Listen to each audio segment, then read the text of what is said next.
Um, Hi everybody. I was going to say good evening, but anyway, good whatever it is where you are. Um, we did have a question uh, about the drumming. Why am I drumming while you're laying down? Keep. It's a good question, isn't it? Um, I could make up a reason, kind of. Well, I will make up a reason in a minute, but I'll just say really it's just evolved because at some point I started doing a lot of drumming in my own practice. I've got quite a interest in various shamanic um, practices.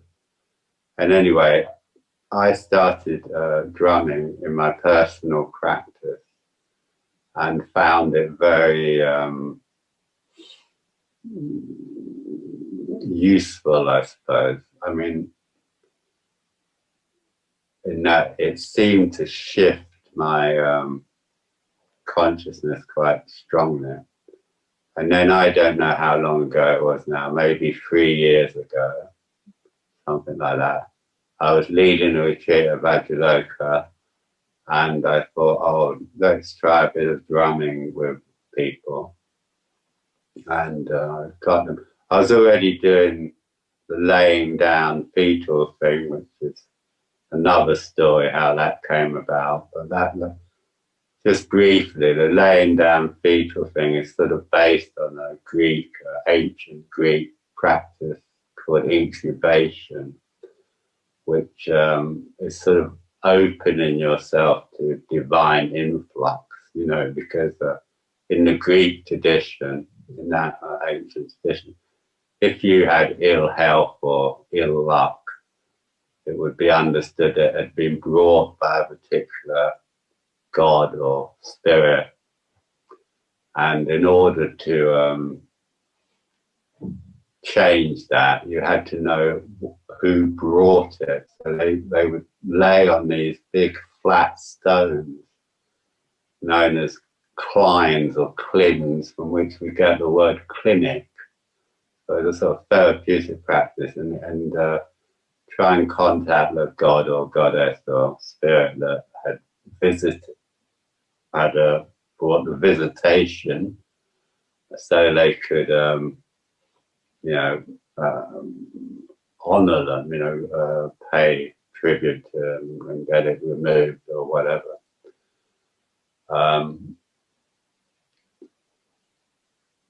So, we would understand that as kind of where if we wanted to understand it in a kind of modern psychological way, of course, we could understand it as accessing the unconscious parts of our psyche and the archetypal sort of forces within our own psyche. It's a big subject. But anyway, that's the incubation. And but anyway, I started doing the drumming of Vajraloka, and most people found it very useful. Yeah, and the feedback I've consistently got with it, on the whole, is that it seems to deepen people's. It seems to sort of speed up the process. Actually, it seems to sort of deepen people's experience. Of course, drumming is used extensively in shamanic practice, and certain rhythm, certain frequency of drumming. It's quite a broad, just as in rave music, it does, it interferes with the brain in a particular way. And it seems to me what it does, it makes it harder to maintain our normal consciousness. It makes it harder for us to maintain our, what I don't like these words, they're just words, aren't they? But it makes it harder to maintain our normal ego consciousness, what we tend to think of us as our self, if you like. So that's why I'm doing it. it should be said that while most people, I'd say the majority of people, found it very useful, some people don't like it, hate it, you know. And I'm not going to speculate on why that is. But I will also say that some people, when I started doing it at Willendale with Mandava, she really didn't like it. She now really loves it. She's kind of relaxed into it, and something's changed. So, of course, it does, in some people, provoke a kind of resistance. You know? I can imagine if it was me, I'd be laying there thinking, oh, this bloody shut up, you know. But, yeah, so it's kind of, I found it on the whole, for most people, it seems to be very useful in kind of deepening and allowing yourself to sort of drop down. Okay, so that's probably enough explanation of it. I mean, if you're on this retreat and really hate it, you should always turn the sound down, I suppose, or whatever, because I will be continuing to do it most sessions, at least. I have a bit of a break.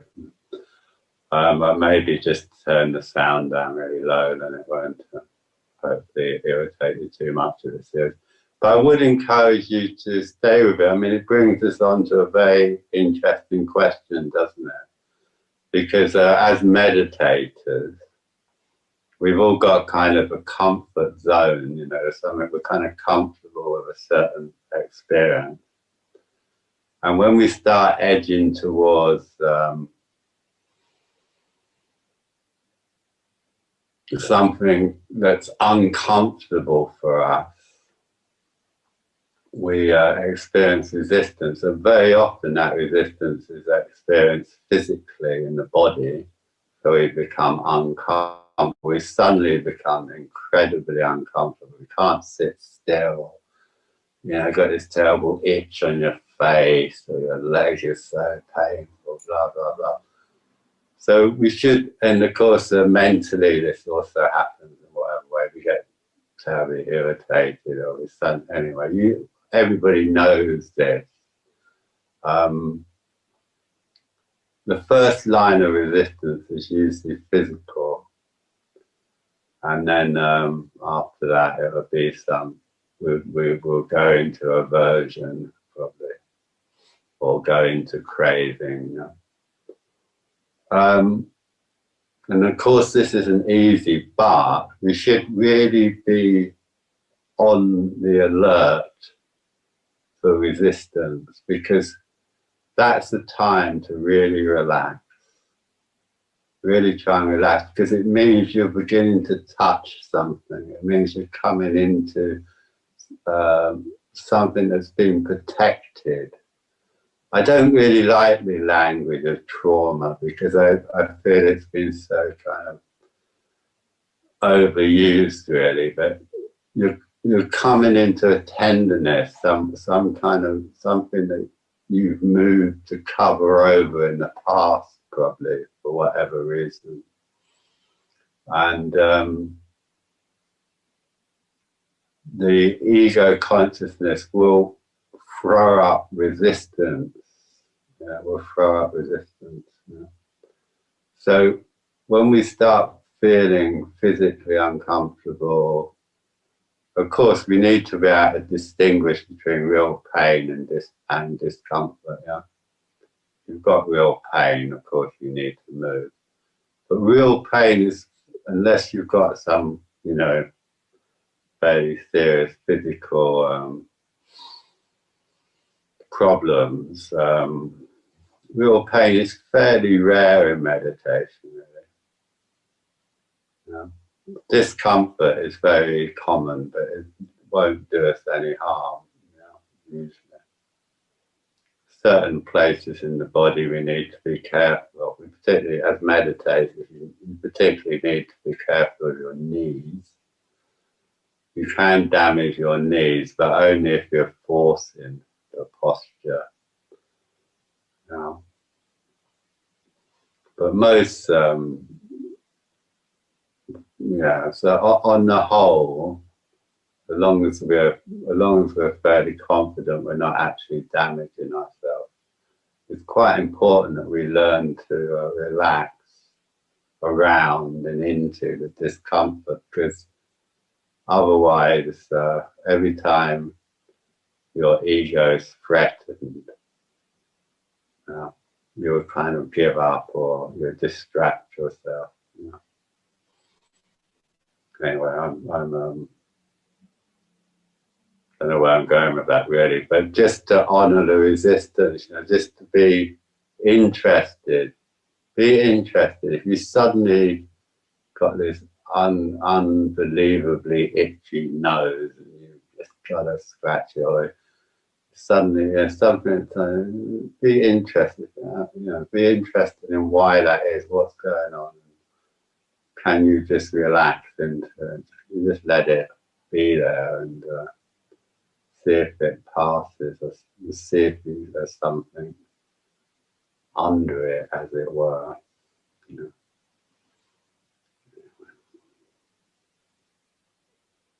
Mm-hmm.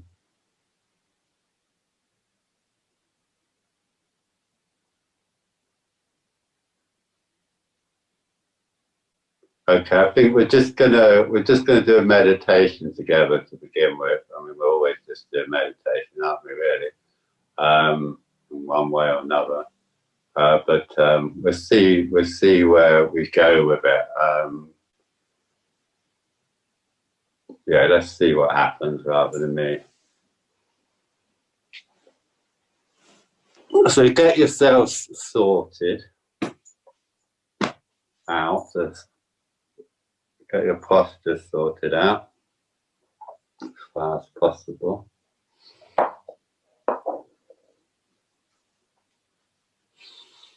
I was talking this morning a bit about this image of the vessel. Yeah. It's very interesting architecturally that architecturally, that's not the right word. Archaeologically, that of course containers were of immense importance to ancient, you know, prehistoric peoples. But what tends to survive are all the flint arrowheads and other kind of weapons, and what disappears and is not usually found in archaeological digs, etc., is all the baskets and pots and containers.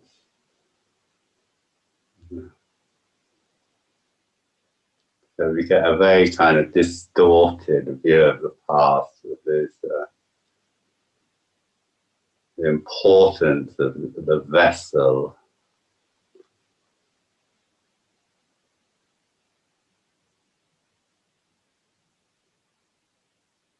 Anyway, I was talking about the vessel this morning, and I was talking about this way of imagining the world as a vessel. So we're contained in a vessel. So let's start with the outer vessel of the world. So when I ask you to do this, I'm not really asking you to think about the world. I'm asking you to sort of feel through the body. This idea that your body is always present in the world, even though your mind might be elsewhere in a sense, or your consciousness might be elsewhere. There's a kind of physical consciousness that's in the world. I mean, to some extent, human beings are losing this more and more, aren't they? When you see an animal, I remember once just watching this fox from quite a distance cross this field, and it was just very striking that this fox, he just suddenly stopped in the middle of this field and just sort of slightly tilted his head up, probably to smell, I suppose. And he looked just totally present in his environment, present to the environment, part of that environment. And of course, this is a quality a lot of animals have when we see an animal. It's obviously very aware of its environment. And this is a quality that our bodies have as well. Bodies have obviously co-evolved, co-emerged with the environment. It's more that we're trying to just imagine the body being very sensitive to the world around it.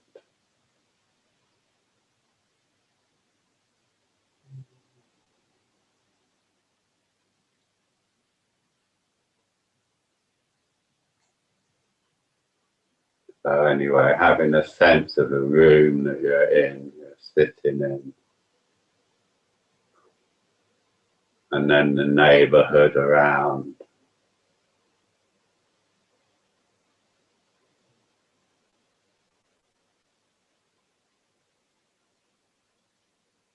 So whenever we meditate in a particular place. We don't meditate in a kind of abstract void. We meditate in a real place at a real time.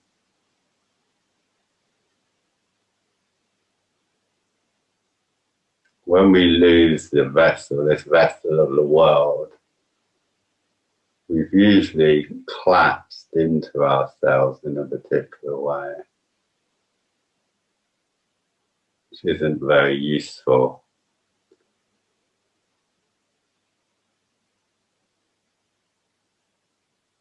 In the Zen tradition, they always say you should never be wholly introverted. There's always some awareness with the world.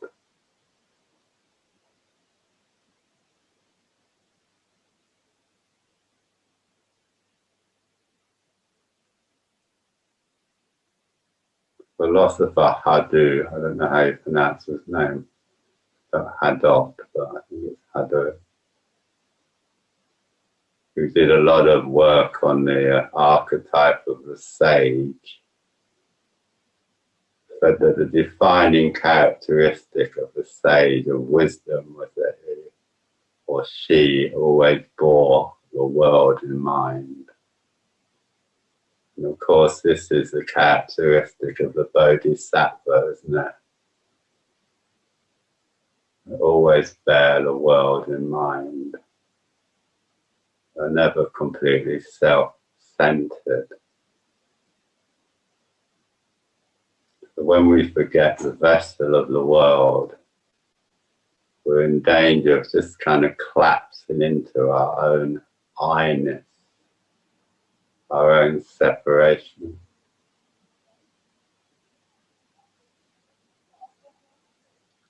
So we've got the sky above our heads. Let the sky activate you. I've got a night sky above my head. It's a little bit difficult doing this work with this worldwide group. It's lovely to have people from everywhere, but of course I'm sitting under a dark sky, a night sky. Some of you are sitting under a day sky, and that's probably going to activate us in quite different ways, but that's okay.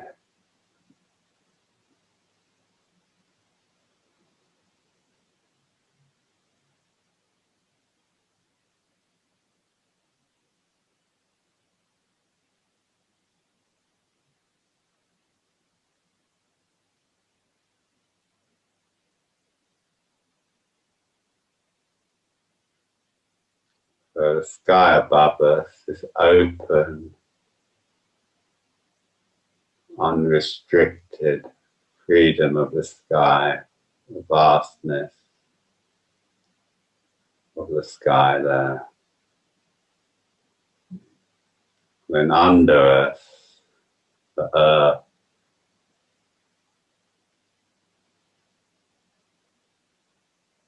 deep, moist, broad, holding, supportive, fertile.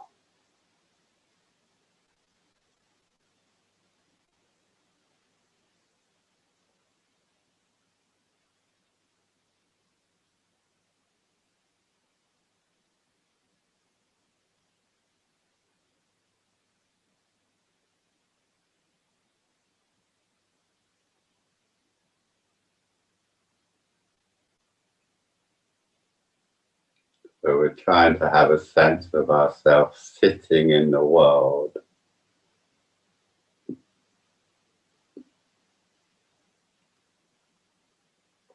Of the sky above us and the earth below us. And the body making a link, a connection through your actual physical, energetic body of bringing together of the qualities of the sky and the qualities of earth.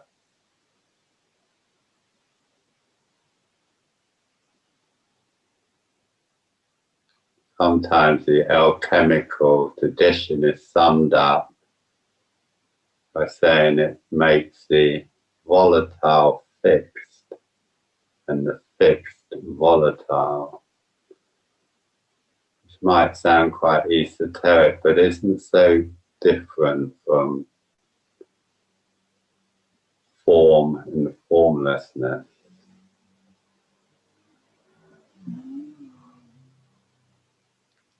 So we're drawing down sky to earth, and we're releasing earth to sky, if you like, which of course is exactly what a tree does. If you think of it as a rather less sophisticated thing in the human body.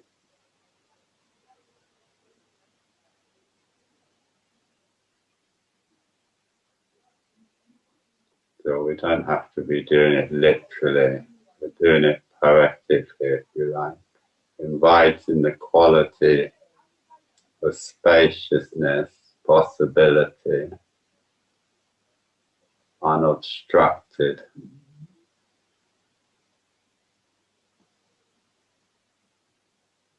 Drawing that down in the body, through the crown, at the same time drawing up the nourishing, supportive earth. Let's find the breath in the body. So the breath is our basic connection with the world, isn't it? To breathe is to be intimate with the world, whether we know it or not. Not just poetically, but literally. We're breathing in the world, aren't we?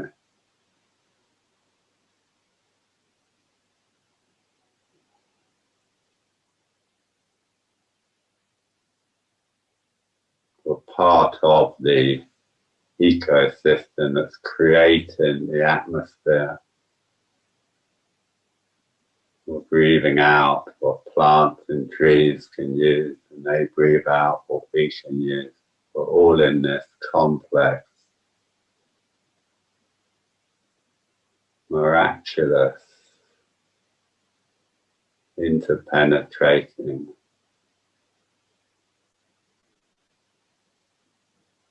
we're all working together to create the world on this very basic level, on the level of the atmosphere itself.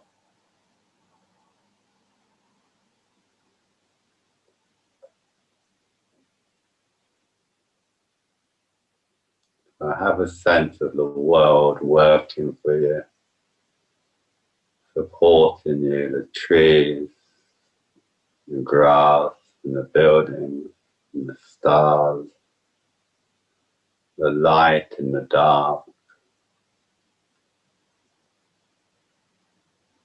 As you sit here breathing,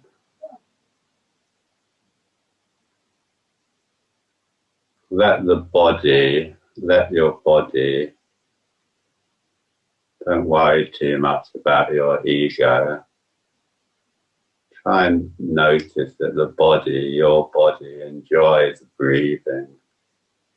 It's what bodies do, perhaps more fundamentally than anything else. They breathe. Of course, they do lots of other things.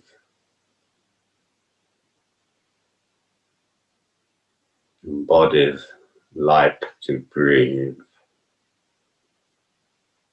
Of course, that little tight part of us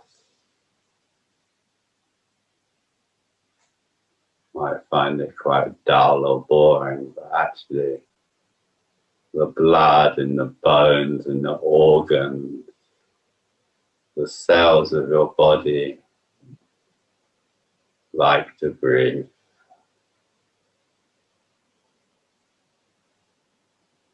I like to have this intimacy with the world, taking the world inside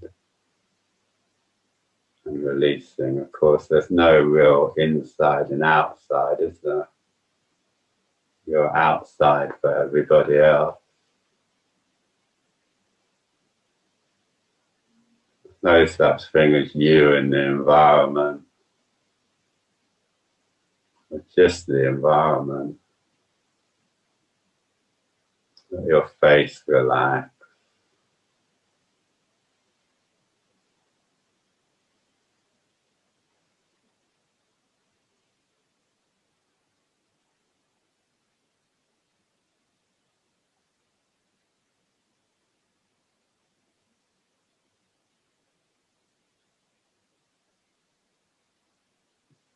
So at some point as meditators, we kind of realize that we're never going to satisfy ego consciousness. And that's kind of okay, it's kind of useful to have that sense. It can be very useful, but it's by its very nature.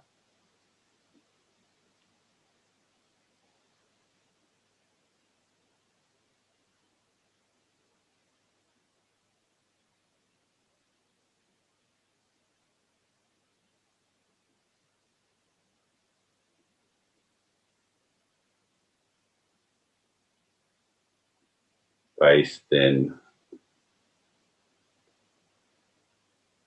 moving away, in a sense, craving, isn't it? By its very nature.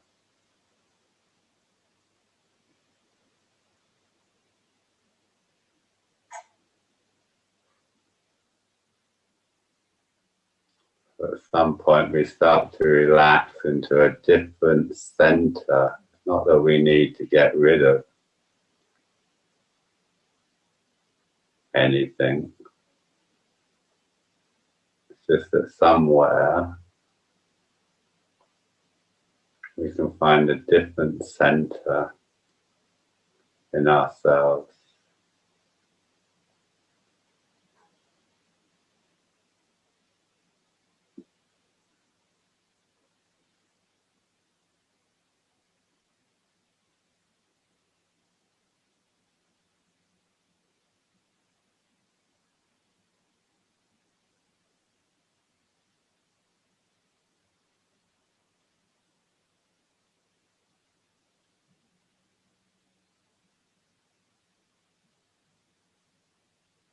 Your face just soften a little bit more.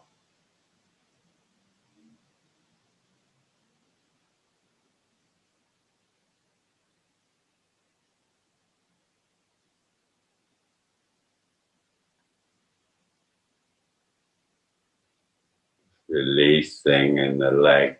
now, just really beginning to give up that holding on in the leg.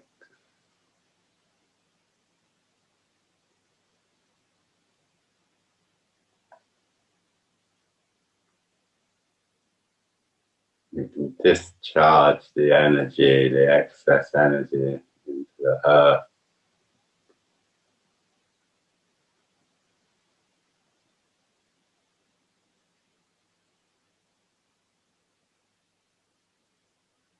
And draw out the calming energy of the earth into the body through the root. Of course, this is just a way of imagining, isn't it?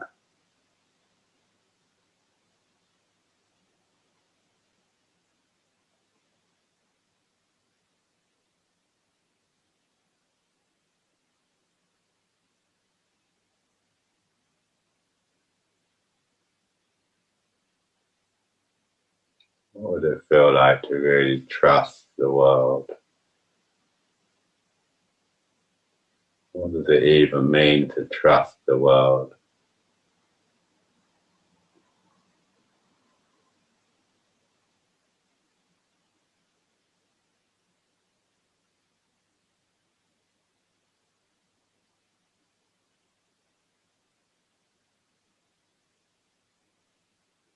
Trust the earth to support you. Everything you've ever had has come from the world, isn't it? The light, the rain, the food, the shelter, the beauty.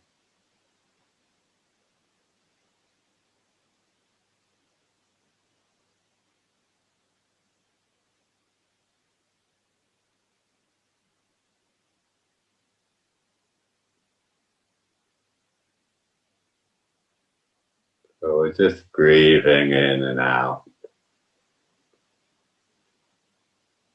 We're starting to see if we can find that more interesting, the sensations and feelings, images that might arise when we attend to the body. So our actual experience of sitting still in the world, breathing in our room, with the sky above us and the earth below us. In this intricate, mysterious world.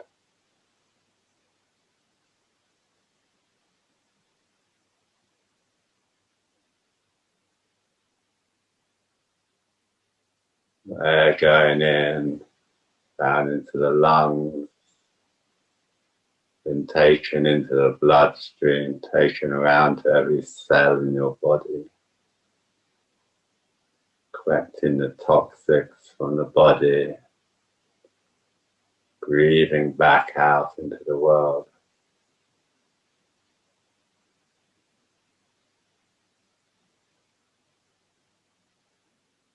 Trees outside, breathing out oxygen for us.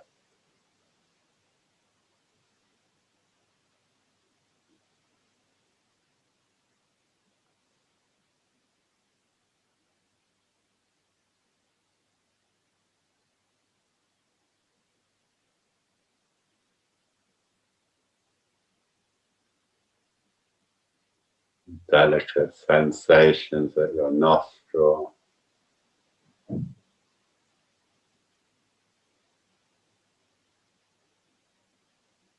feeling of your spine very gently articulating as the diaphragm moves up and down.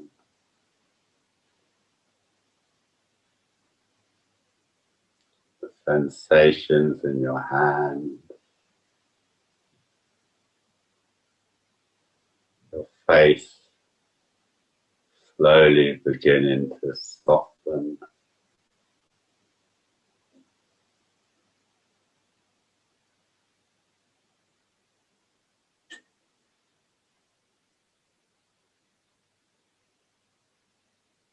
feeling inside your mouth.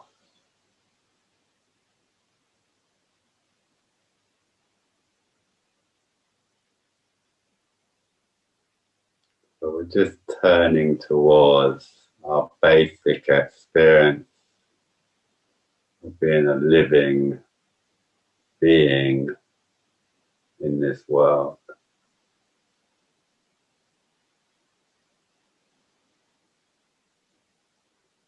So we're not meditating to sort out problems, to think about things. We're meditating to relax into our basic experience of being in the world. What does it really feel like to be alive in this world?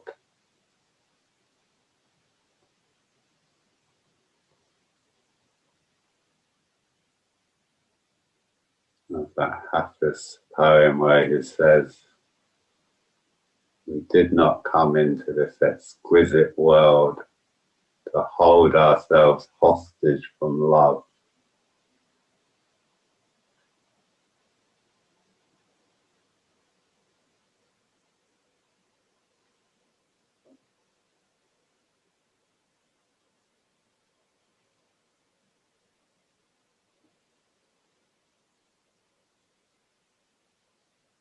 What does it really feel like to be breathing in this world?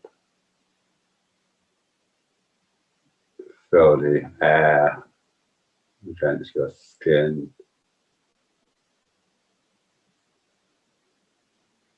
Hear the sounds of the world around you. What does it actually feel like?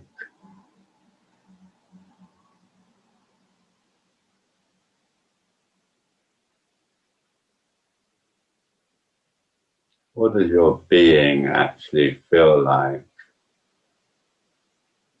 Can your being really be defined by your thoughts, which are just a bit of froth on the top, aren't they?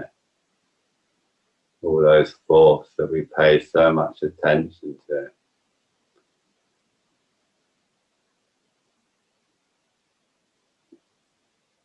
A bit of froth on top of your being.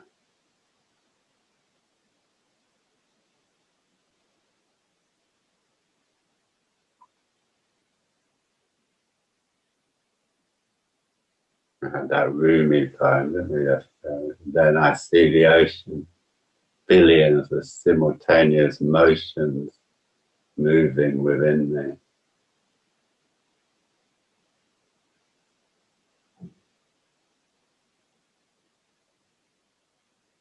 Your belly moving there as you breathe in and out. Your ribs, your back, whole of you breathing. What would happen if you just relaxed into the sensation, not ideas about yourself, but just the sensation of your being? What might that feel like? Just let go. There's plenty of time to worry and work things out, scheme and make plans. There's plenty of time to do that. It's not what we're doing when we're meditating.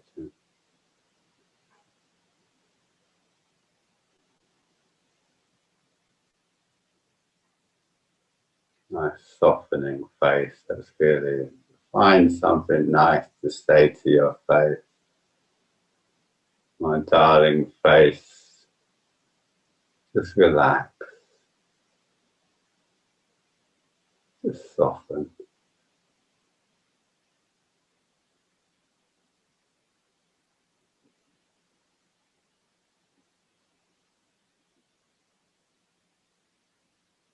When we soften the face fully, the heart comes up into the face. The feelings of the heart come up into the face. our joy and our sadness come up into our face.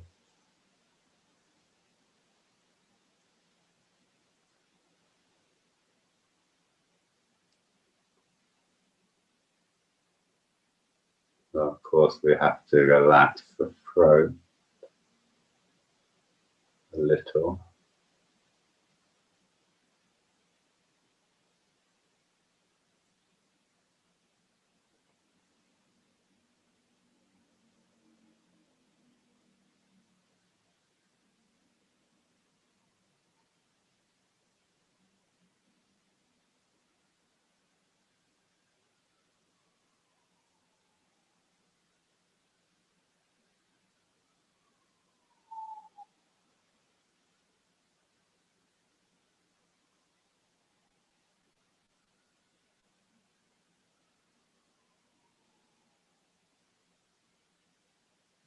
See if you can release the legs a little more.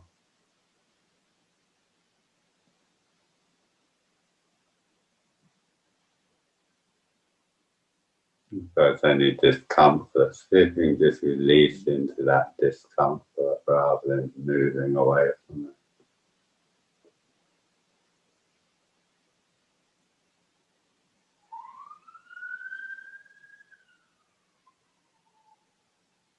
At the moment, I've got a certain amount of discomfort in my right leg, my right thigh. And my left thigh feels perfectly relaxed. I can be aware of both sensations.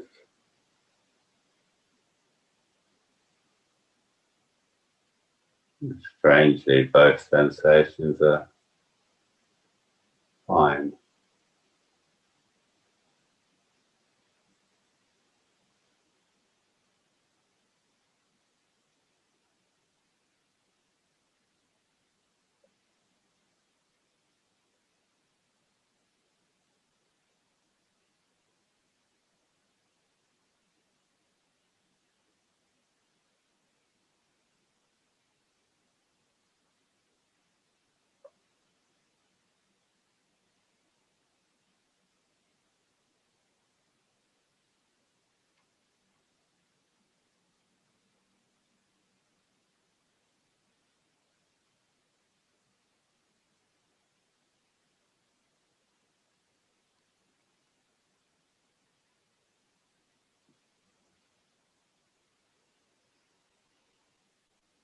Okay, let's have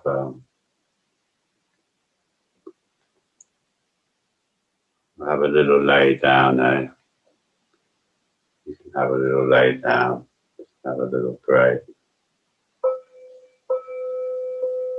So I will re-emphasize, just try and make that transition to laying down as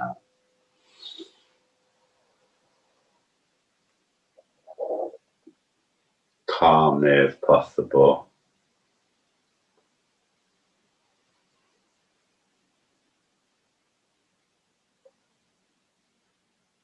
I'll just be laying down for about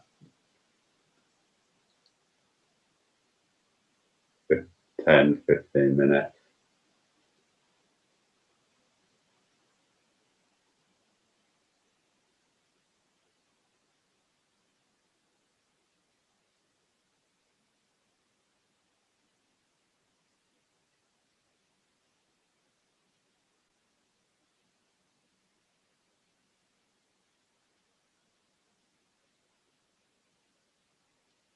So we're doing this laying down because without relaxation,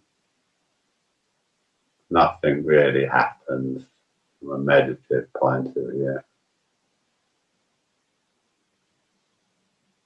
This is the ability to begin to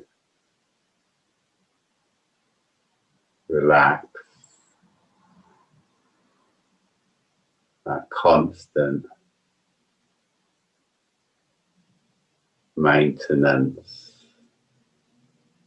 of your sense of small self,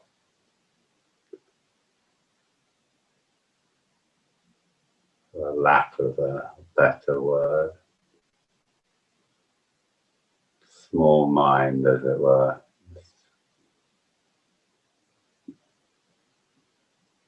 Part of you that separates you from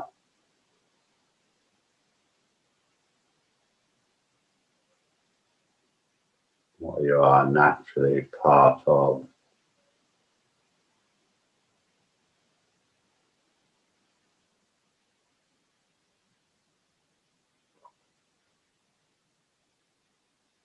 I don't want to be negative about it because, of course, it allows us to do so many extraordinary things.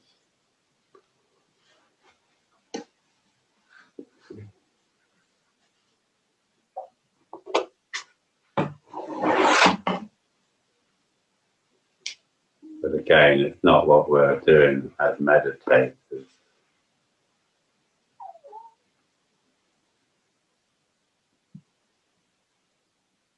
And make sure that your head is supported.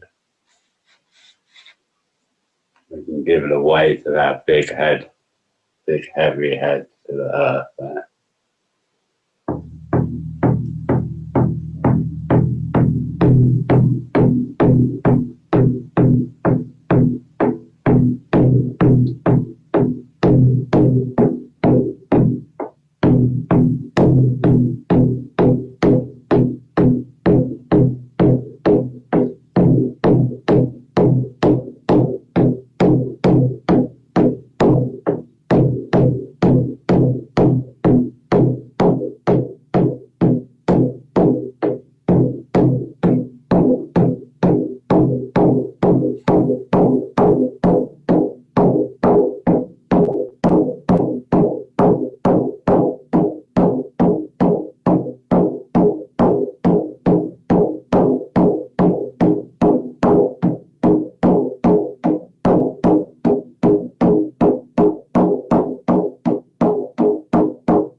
Just laying still as you gather yourself,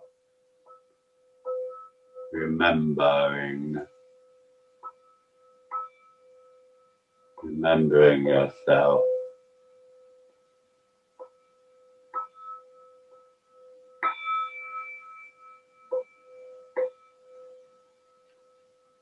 Maybe remember anything that's gone on while you've been laying there. But like when we wake up, then sleep, and there's that dream there that just slips away when we move. So just laying and just remembering.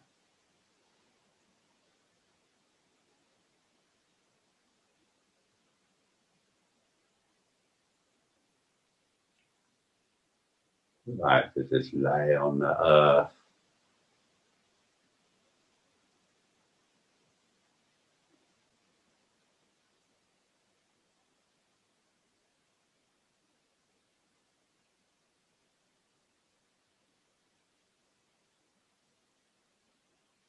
Come out of our mothers, don't we? That watery world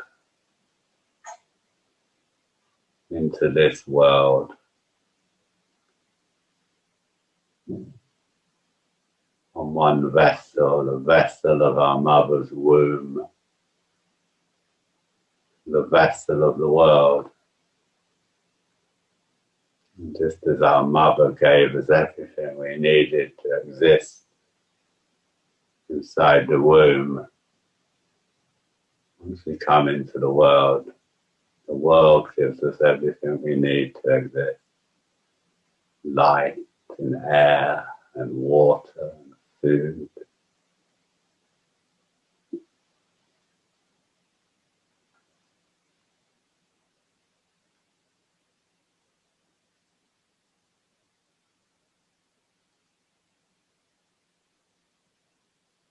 And yet we don't trust it, do we?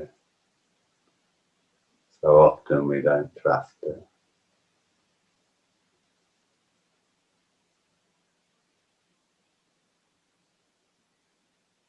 But when you're ready, just very calmly, without disturbing yourself more than necessary, come back to your sitting posture.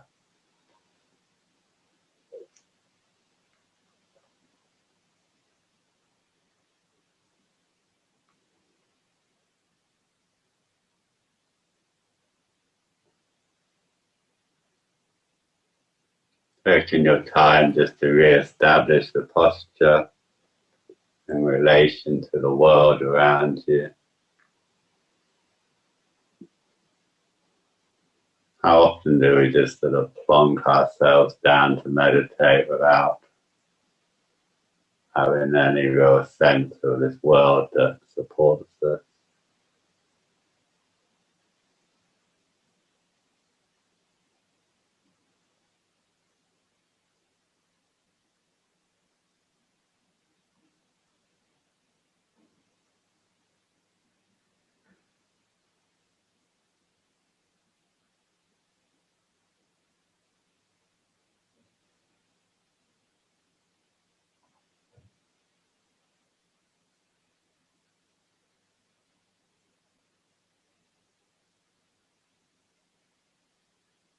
But we'll just do a 20-minute open sit. Do what you like, do what you think you need to do.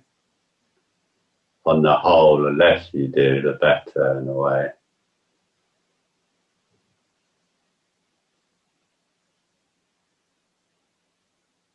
I don't know why this poem keeps coming up in these evening sessions, so let's have that, the frame, our sit. I can remember. This is Seamus Heaney's postscript. Sometime, find the time to drive out west into County Clare. along the flaggy coast. In September or October, when the wind and light are working off one another. So on one side, the ocean is wild with foam and glitter. And inland among the rocks, the surface of a slate grey lake is lit by the earth lightning of a flock of swans. Their feathers rough and ruffling, white on white. Their fully grown, headstrong looking heads, tucked or crested or busy underwater. Useless to think your park and take it in more thoroughly. You're neither here nor there, a hurry through in which strange unknown things appear.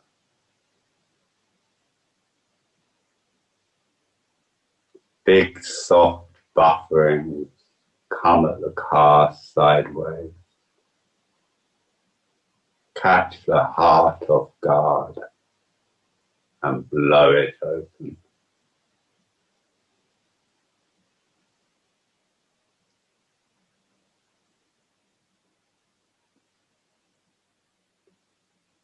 The surface of a slate grey lake is lit by the earth lightning of a flock of swans.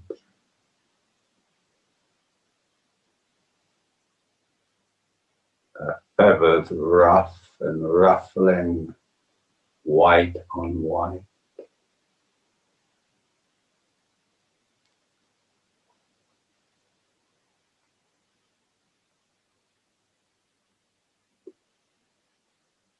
The swan is a common image in alchemy, the swan, as it is, of course, in mythology.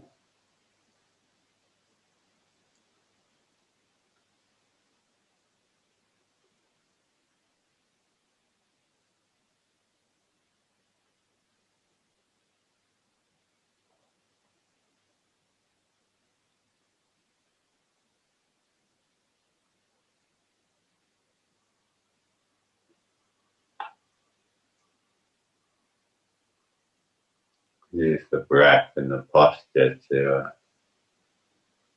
give structure and stability, and just relax.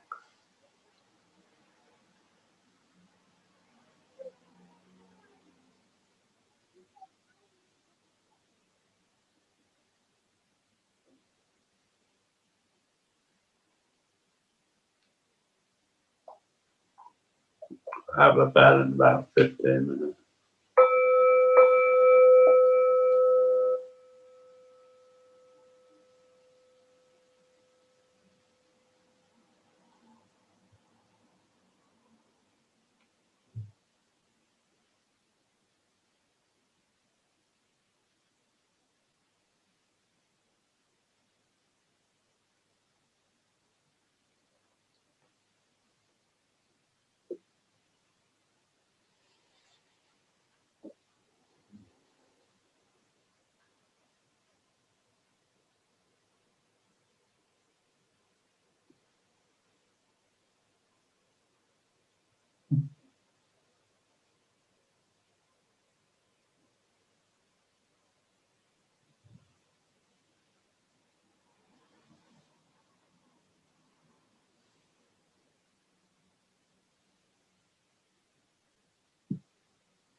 Okay, before we finish, let's just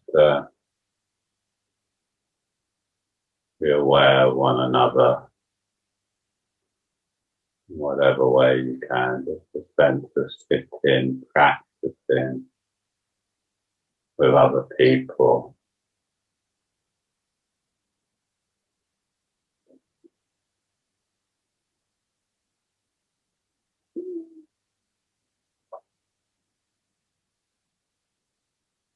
See if you can let yourself feel supported by them.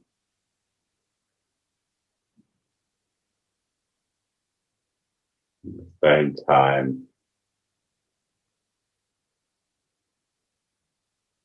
offer them support,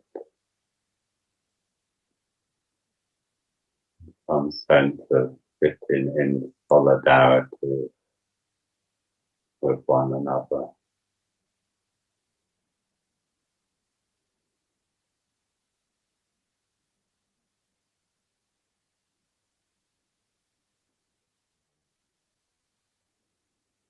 Our kin, our people, our kin. We know what it's like to be a human being, don't we? With all its delight and despair.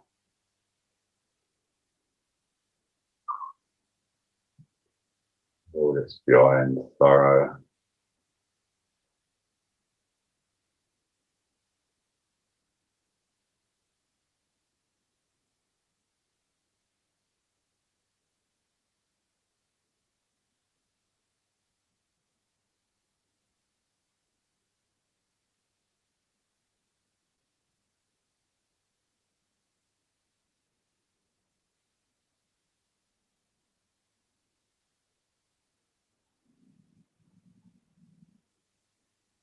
Mysterious journey through our lives.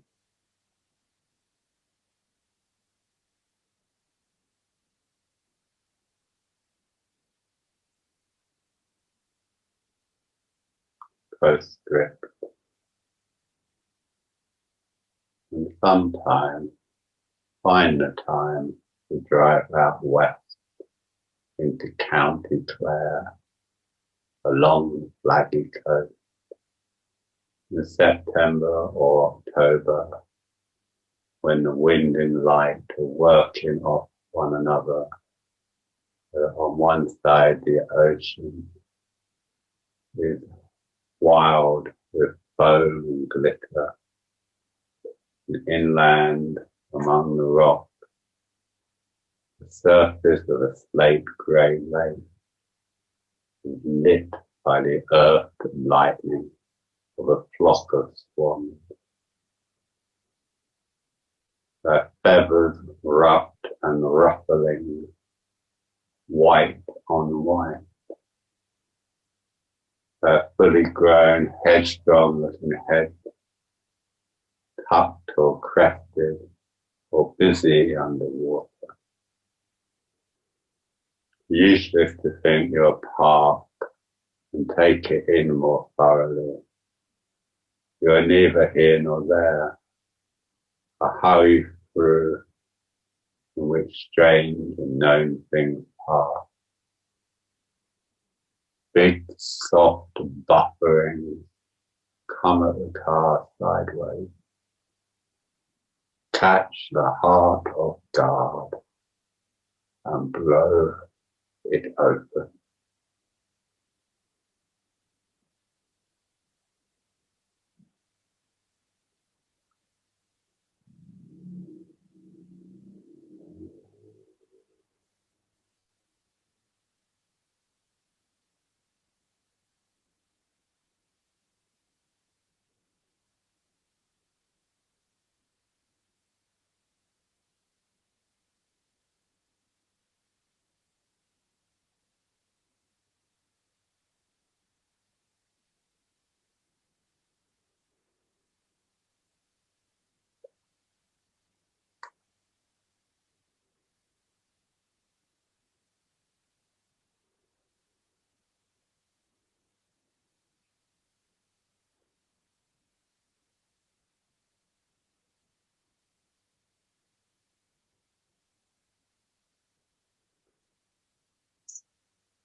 Can't see my clock, but I think it must be about time. So I'll say goodbye. Hope to see you all tomorrow.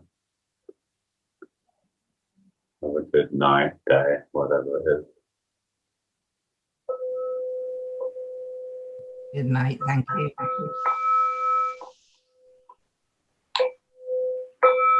Thank you. Thank you. Thank you.